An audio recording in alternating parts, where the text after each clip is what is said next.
우울증. 여러분은 우울증에 대해 어떻게 생각하시나요?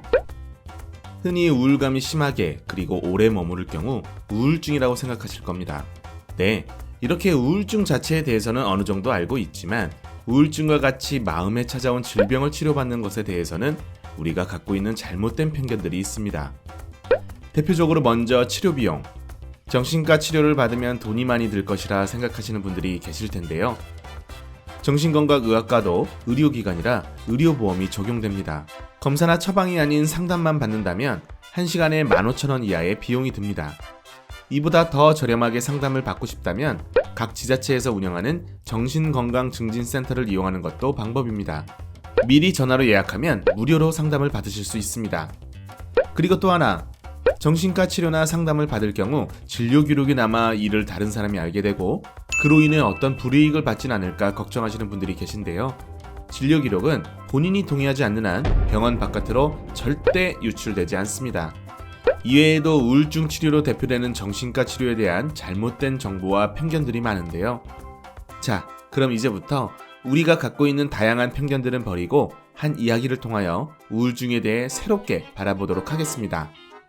자고 나면 괜찮아질 줄 알았던 우울한 감정이 계속된다면 우울증이 아닌가 생각이 들죠. 더 심해지기 전에 주변 사람들에게도 나의 우울한 감정을 알려야겠습니다. 네, 현실에선 이런 일이 거의 일어나지 않습니다. 우울은 최대한 감추고 가릴 것. 이게 바로 현명한 사람, 대인관계가 능숙한 사람이 갖춰야 할 덕목이라고 믿기 때문이죠. 하루 12번 우울한 감정이 몰려오다가도 다시 웃고 떠들고 그러면 또 괜찮은 것 같고, 감정으로서의 우울함과 병으로서의 우울증에는 어떤 경계가 있는 걸까요? 미래에 대한 불안, 일주일에 한두 번 찾아오는 불면증, 이따금씩 멍해지는 순간, 이 정도는 누구에게나 있을 수 있는 사소한 경험이 아닐까요? 사람들은 우울한 기분을 종종 느끼곤 합니다. 근데 또 어느 때는 안 느끼기도 하거든요. 그러니까 스스로 별거 아니라고 이제 치부하는 경우가 많은데, 이런 우울한 기분을 뭔가 해소하지 않으면 오랫동안 지속되어서 결국 이것이 우울증으로 발전하는 것이거든요. 그러니까 많은 사람들은 우울한 기분이 우울증이 될 수 있다는 것을 간과해요. 그러다 보면 점점점 이것들이 이제 심해지면서 극단적인 경우에는 자살 사고나 자살 행동으로 이어지는 경우가 많아요. 또 한 가지 이유는 정신과 치료에 대한 편견이 많이 있습니다.